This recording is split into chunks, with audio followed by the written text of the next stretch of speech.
Coming up on Tech Tonight, commissioners ask Wheeler to delay his vote. And Maureen McDonnell was sentenced. Find out the details next.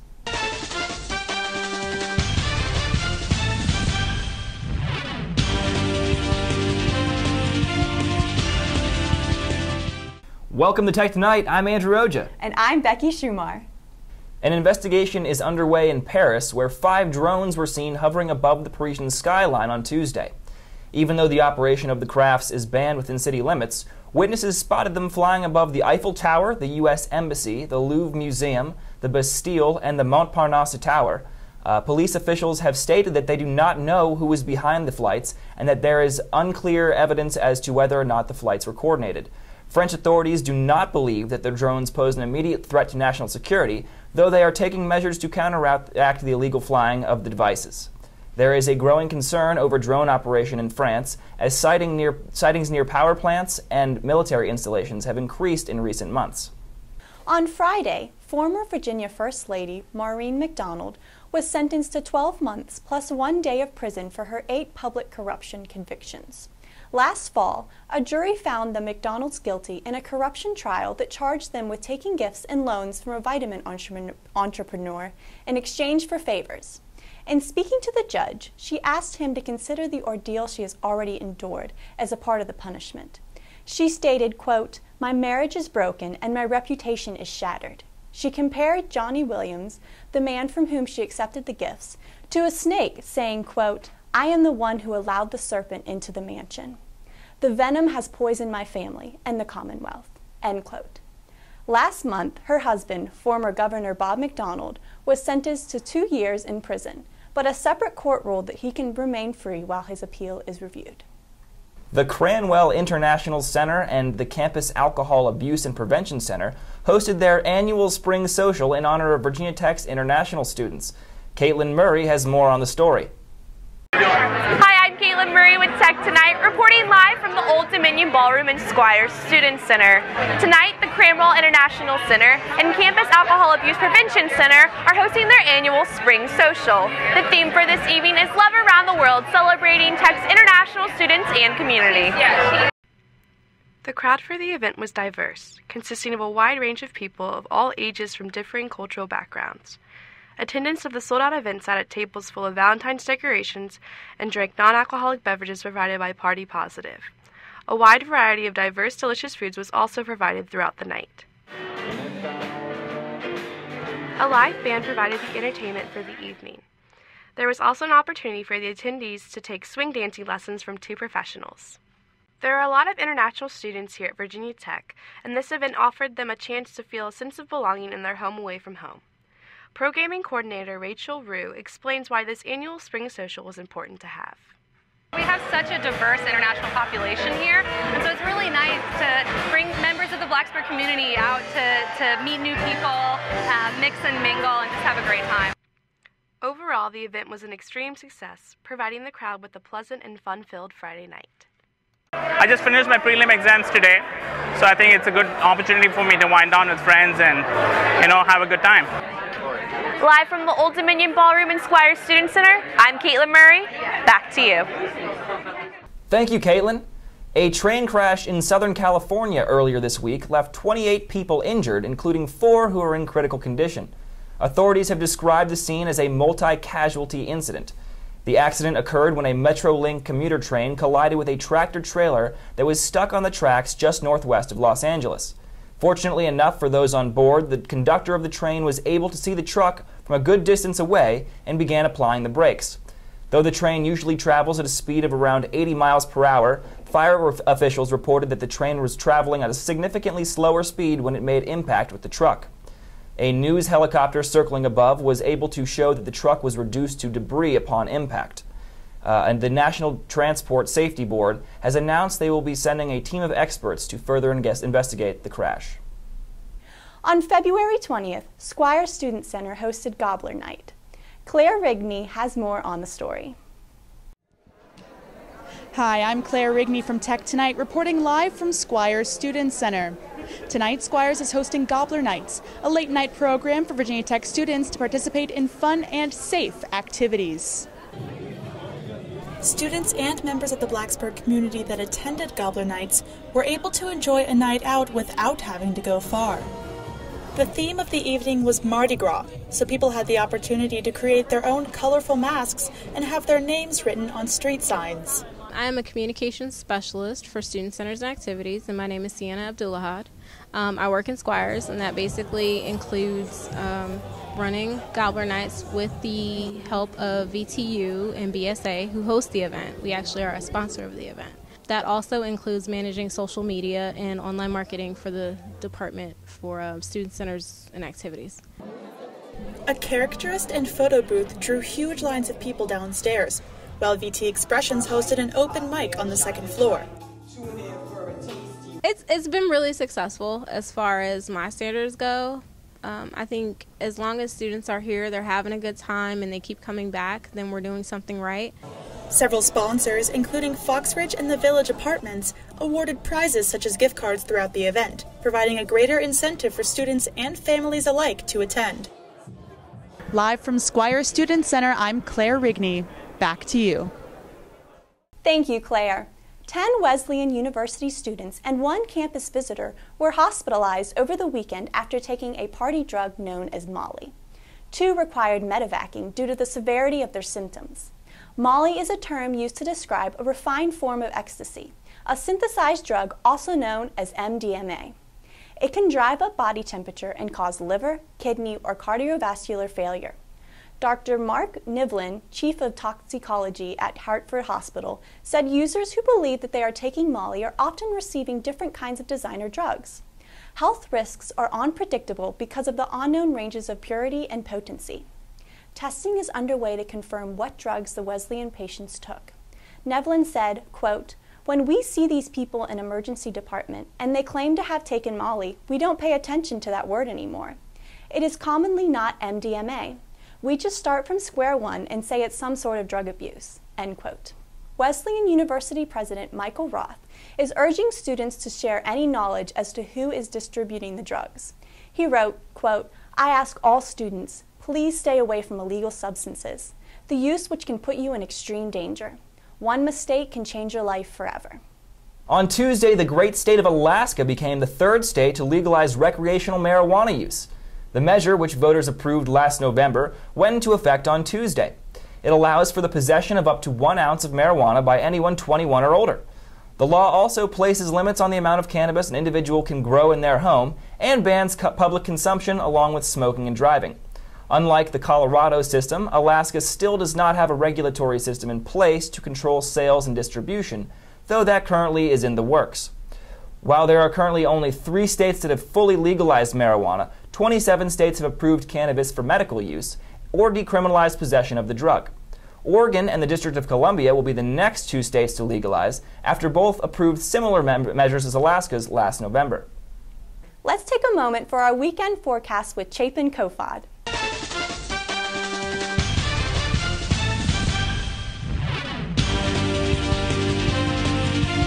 Hi, I'm Chapin Kofod with your weekly weather report. The cold weather doesn't look to be leaving us quite yet. Tomorrow and Saturday are going to have highs in the low 30s with lows dropping down into single digits. With the high moving east, Sunday and the rest of next week are looking to be warmer. This only makes it more likely for rain early next week.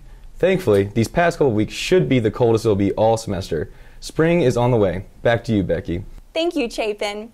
Al-Shabaab, Somalia's Islamic extremist rebels, released a video calling for an attack on the Mall of America in Bloomingdale, Minnesota.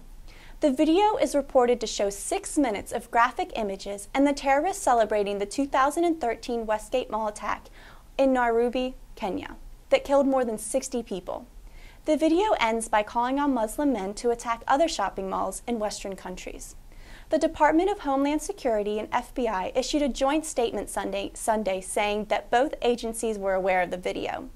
The statement read, quote, "In recent months, the FBI and DHS have worked closely with our state and local public safety counterparts and members of the private sector, to include mall owners and operators, to prevent and mitigate these types of threats," end quote. U.S. authorities said there was no credible evidence suggesting a U.S. mall attack was in the works. Al-Shabaab claimed responsibility for a Friday attack on a hotel in Somalia's capital that killed 25 people and wounded 40. Scientists in the Netherlands made a shocking discovery when a CT scan of a Buddha statue revealed the mummified remains of a monk inside. The statue, which was found in China, was made between 900 and 1000 AD. Researchers at the Meander Medical Center have determined that the monk, who was between 30 and 50 years old at the time of his death, went through a process called self-mummification, where he was buried alive while in deep meditation. This process was considered by some Buddhists of the time to be the highest achievable form of religious enlightenment. After his death, the monk's body was mummified and kept in a monastery for about 200 years before being turned into the Buddha statue that it still is currently. On February 11th, Salsa Tech hosted Salsa Massive at Sycamore Deli. Sarah Durda was there for the story. I'm Sarah Durda with Tech Tonight, reporting live from Sycamore Deli, where Salsa Tech is hosting Salsa Massive. Salsa Massive is hosted by our very own dance group, Salsa Tech.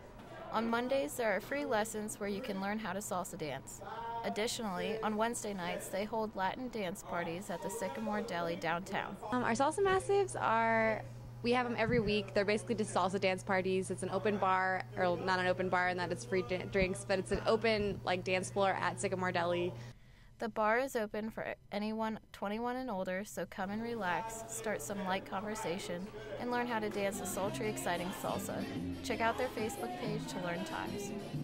Thank you, Sarah. Just 3 days before the Federal Communications Commission was scheduled to vote on the most significant internet regulation in history, two commissioners asked Chairman Tom Wheeler to delay the vote.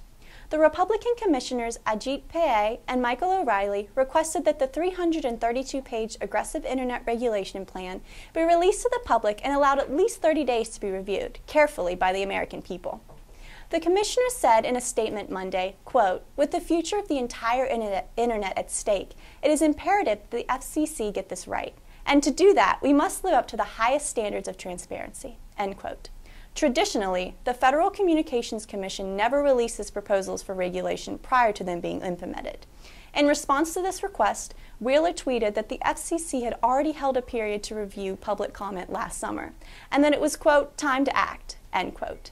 Stay tuned for your news around Virginia Tech.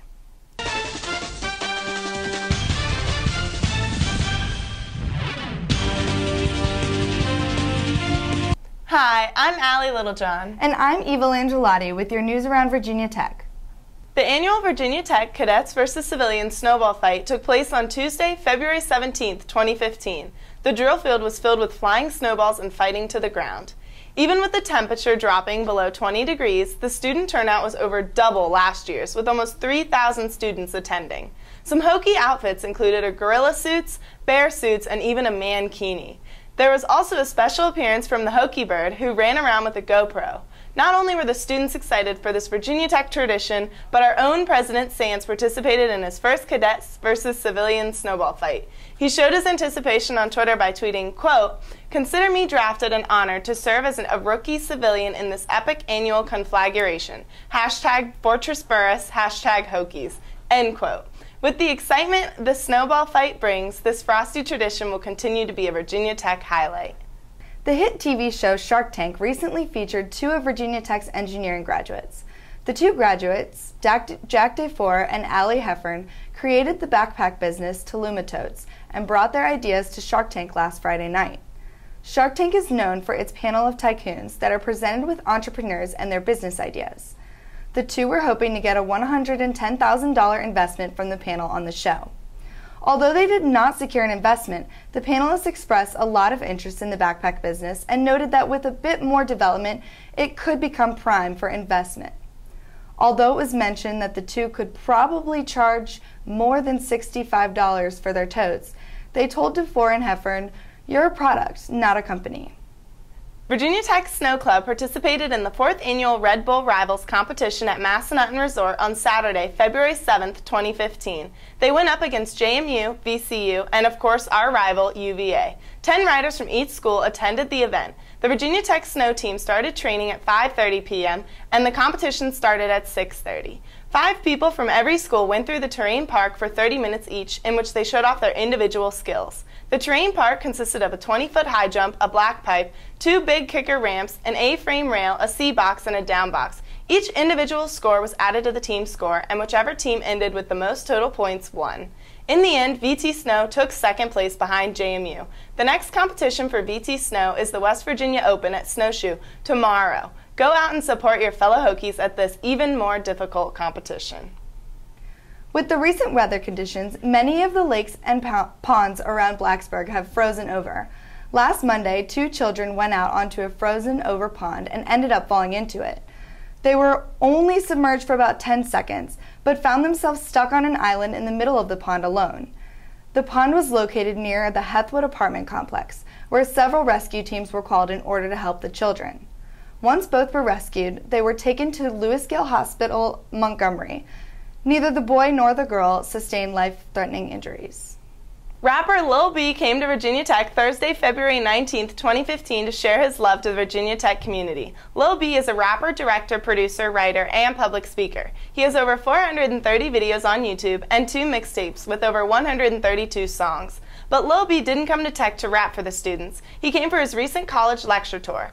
At the age of 16, Lil B was put in juvenile hall for petty crimes. While he was there, he read the book titled The 7 Habits of Highly Effective Teens, in which it changed his life for the better. Lil B became a motivational speaker. As he walked on stage, he repeatedly said, "I love you" to the crowd. Lil B's lectures, like his raps, are completely improvised as he asks students questions and they reply in the crowd. Throughout his lecture, he explained that life is a constant struggle. Stress, anxiety, and depression are all real, but we need to focus on empathy. Looking out for others is what keeps the world moving forward. Lil B said, quote, "All I want to do is tell people how great they are," end quote. Last Saturday in Pulaski, Virginia, there was a house fire that spread to 2 neighboring homes. The damage was anything but minor, and there's currently 1 person still in the hospital with burn wounds on her face. It took about 2 hours to control the fire once a crew of firemen arrived. There was 1 woman who was in the house when the fire was started, and she was the only person who has sustained any wounds. The house is completely destroyed, and surrounding houses suffered what is an expected damage of $16,000. The cause of the fire is currently unknown and still under investigation. The Virginia Tech 3rd Annual Chocolate Class was held on Thursday, February 12, 2015. The class consisted of dipping and coating multiple different foods into many different types of melted chocolate. These foods included pretzels, Rice Krispie treats, strawberries, Oreos, and multiple kinds of truffles. There were 4 different types of chocolate for dipping: white, milk, semi-sweet, and dark, along with toppings like M&M's, crushed Heath bar, and chopped almonds. The melted chocolate was actually made by Chef Mark Bratton, who hosted the event with Virginia Tech Dining Services. Students that attended learned all about the different types of chocolate, as well as why and how to temper chocolate. Chef Bratton went on to tell the students that surprisingly white chocolate is made with no cocoa. It is only made with milk solids, milk fat, sugar, and vanilla. This class was not only for dipping and coating other foods, but for also expanding the range of uses for chocolate. Chef Bratton made chocolate mousse as well as a chocolate martini. This class was fun and educational along with filling. Look for it next year around Valentine's Day to get your fill. On Virginia Tech's campus, there are currently 10 older buildings that could use an upgrade on their safety systems. One concern in particular is the fire alarm systems in these buildings. Since 2012 alone, there have been 6 fires that have occurred on campus. The most common cause of these fires has been accidents, and in expectation that these accidental fires will continue to happen, the school has decided to spend $5.5 million on improving these systems. The work will be done in phases and is expected to be completed by spring of 2017. There will be upgrades done in 10 buildings. Stay tuned for your entertainment news.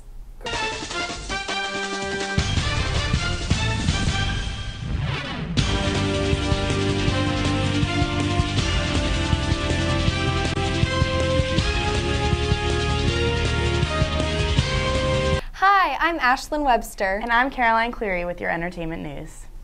Early Sunday, gold medalist Michael Phelps announced his engagement to his girlfriend Nicole Johnson. Phelps posted an Instagram of him and Johnson lying in the snow as she showed off her sparkling diamond ring. Phelps captioned the photo, "She said yes." Johnson, formerly Miss California, also posted a similar Instagram captioning hers, "I'm going to be a Mrs." If both their social media accounts weren't enough proof, according to CNN, Phelps' sister Hilary also congratulated the couple on her Facebook page, saying, "Congratulations to these 2 lovebirds on their engagement. I couldn't be happier for my brother and thrilled to gain a sister who I adore and love already. This happy news comes 5 months after Phelps was suspended from USA Swimming following his second DUI. Although Phelps retired from swimming after the 2012 London Olympics, he returned to the pool and began training in 2013. Banned from the World Championships in Russia, Phelps hopes to continue training and is working towards competing in the Rio Games. The Kardashian family has a lot to be thankful for after they were involved in a scary car accident on Saturday morning. Kim, Khloe, Kylie, and 1-year-old Northwest were near Bozeman, Montana on a weekend ski trip where they found themselves traveling on a street that was covered with ice. According to TMZ, Khloe was driving the car when a semi-truck passed their car and caused snow to cover the front windows and obstruct a clear view of the road.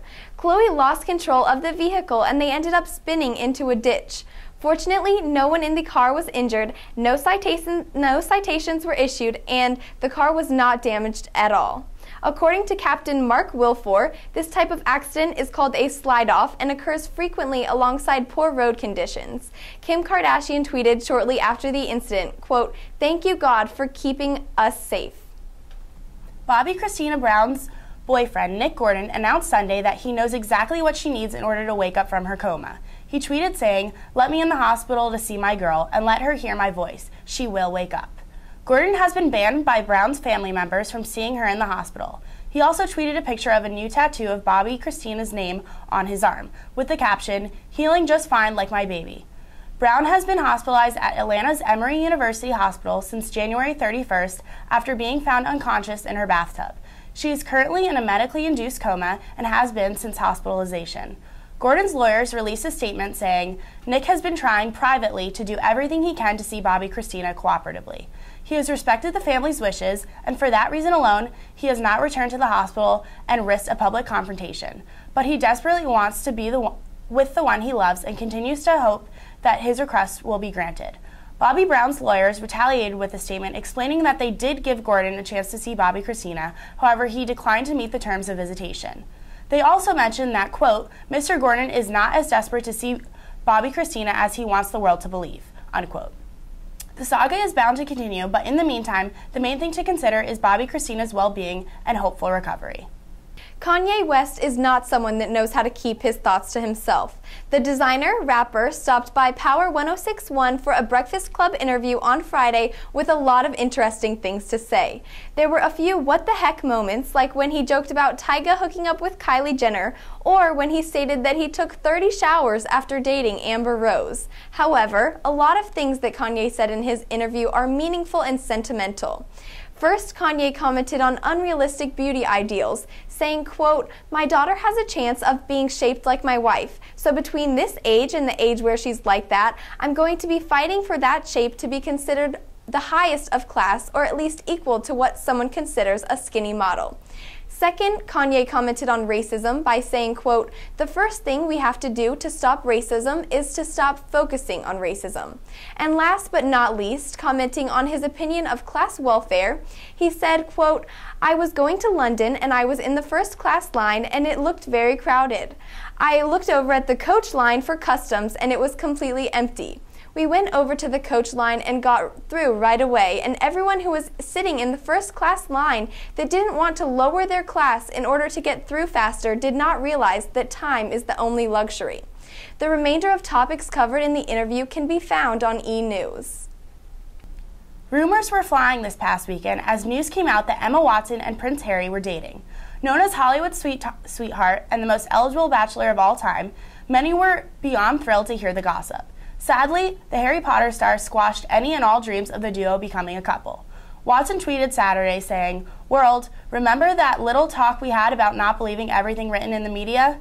A friend of Harry also told Us Weekly that, quote, "It's fake, it's such a random story." Prince Harry split from his girlfriend of 2 years, Cressida Bonas, in April 2014, and Watson recently broke up with her boyfriend, Matthew Janney, in December. They are both single and possibly looking to mingle. Maybe the rumor will bring them together and become a reality. We will just have to wait and see.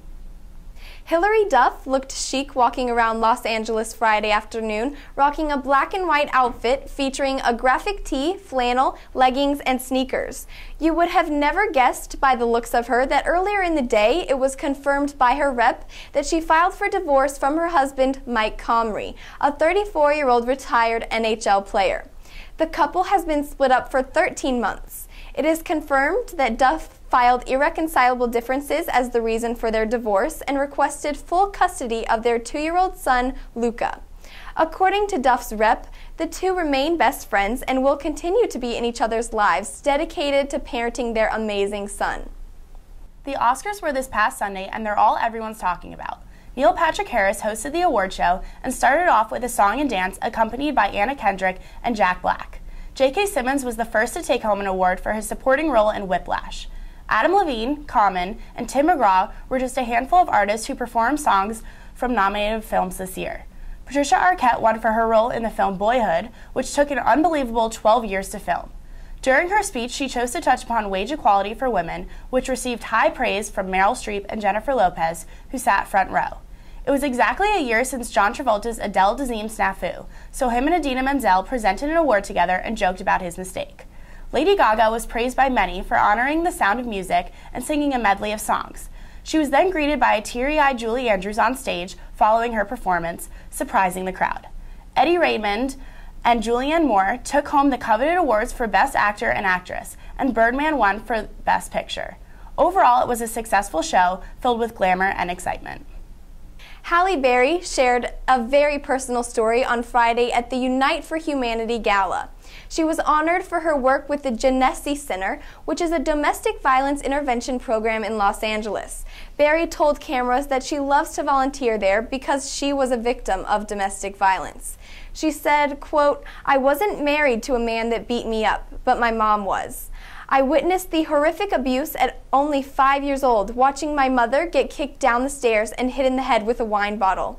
Knowing that my mom wanted nothing more than for her little girls to see her empowered and be a woman of strength, but having no way to make that happen was heartbreaking for me." Berry has been working with Genesee for 15 years now and loves to see the benefit it has on women and children in the community. Way to go, Halle. Stay tuned for your sports news.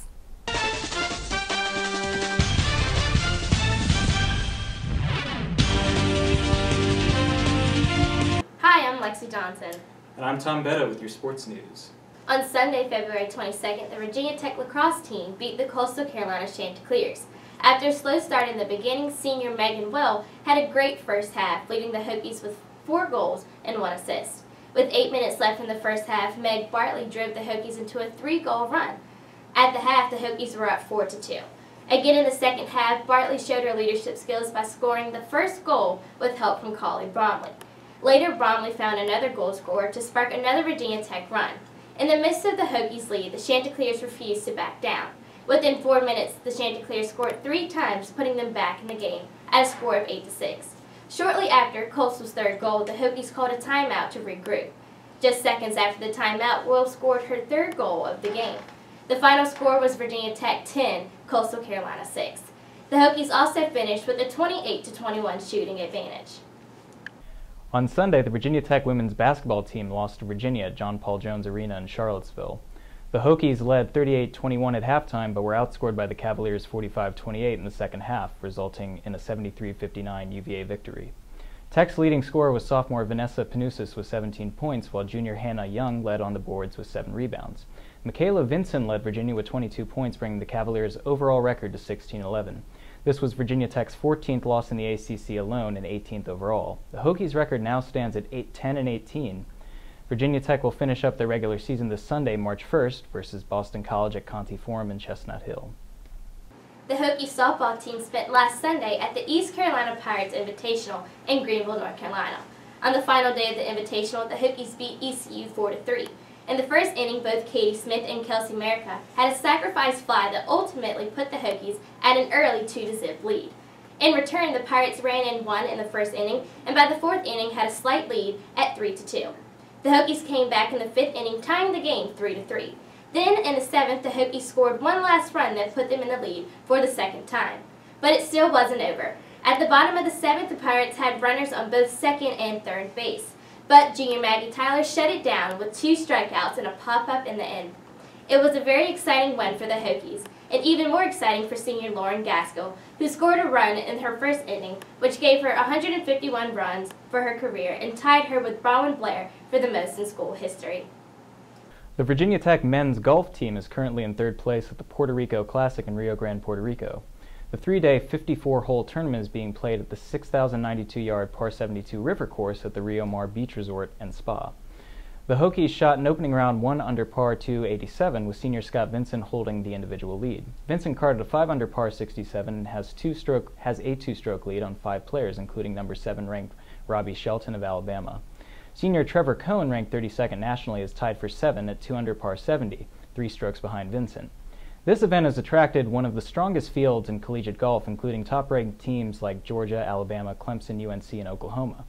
The Hokies led the 5 ACC teams participating in the Puerto Rico Classic and will seek to defeat 4-time defending champion Alabama. It was announced on Saturday, February 21st, that Miami Heat's forward Chris Bosh will not be returning this season. Bosh has developed blood clots on one of his lungs. He is currently receiving treatment at South Florida Hospital. Bosh is on his way to recovery. However, he, along with the coaches, believe that the most important thing is his health, which is bigger than basketball, quoted the head coach for Miami, Eric Spoelstra. Spoelstra also quoted, "It has been very emotional for all of us," end quote. According to physicians, the treatment that Bosh needs to treat his condition usually requires at least 6 months of limited physical activity. According to officials, Bosh was admitted into the hospital after complaining about discomfort in his chest. Earlier in the week, Bosh, along with his family, friends, and teammate Dwayne Wade, were on vacation in Haiti. While there, Bosh did not express any discomfort or pain. Prior to Bosh's illness, he was averaging 21 points and 7 rebounds per game. 2 of California's NFL teams may soon be sharing a stadium. According to the Los Angeles Times, the San Diego Chargers and Oakland Raiders are in the preliminary stages of a plan that would result in the construction of a $1.7 billion stadium in Carson, California, near LA. The Chargers currently play in the aging Qualcomm Stadium and have been struggling with the San Diego city government for years trying to negotiate a feasible plan for a new stadium in the area. Similarly, the Raiders are seeking to move away from the nearly 50-year-old Oakland Alameda County Coliseum, which they share with the Oakland Athletics baseball team. Both teams want to stay in their respective cities, but if they can't reach deals with their local governments by the end of the year, they will move forward with the LA proposal. The 168-acre site in Carson sits on land that's already been purchased jointly by the Raiders and Chargers, meaning that the stadium would be privately financed. Raiders owner Mark Davis said last year that Oakland was on its last chance to keep the Raiders. The team is only contractually obligated to remain in the Bay Area for 1 more season and are free to move afterwards. Meanwhile, San Diego Mayor Kevin Faulconer recently acknowledged the seriousness of the LA proposal, saying, quote, "At no point in San Diego's history has the possibility of the Chargers moving to Los Angeles been more real," end quote. If the deal goes through, one of the teams will likely switch from conferences from the AFC to NFC, and Los Angeles, the largest market in the U.S. without an NFL team, will have 2. The number 1 seed Kentucky annihilated Auburn last Saturday, February 21st. From the very beginning, Kentucky had the advantage. The Kentucky Wildcats scored their highest scoring total since 2002 with a 110-75 triumph over Auburn. 6 Kentucky players scored in double digits, with Karl Anthony Towns leading them with 19 points. Kentucky also met the school's 1995-1996 record 27-game winning streak. The biggest lead of the night was 52-26, just at the break. Although they didn't have any more leads like that, Auburn couldn't bounce back. Kentucky remains undefeated. In a stunning display of athletic agility and physical finesse, Joey Logano drove a car around an asphalt oval 200 times in a row on Sunday. The event was the 57th annual Daytona 500, one of the most important races in the NASCAR world, held at Daytona International Speedway in Florida. By the end, there were 27 different lead changes with 12 different leaders. 33 cars finished on the lead lap, with Logano coming out on top. Logano was the second youngest winner in the history of the race, which began in 1959. Kentucky absolutely annihilated Auburn last Saturday night, setting several school records. Yeah, it was just an amazing win from an amazing team. They have 9 McDonald's All-Americans, just a really fabulous team. That's all for Tech Tonight. I'm Tom Beto. And I'm Lexi Johnson. Tune in next week.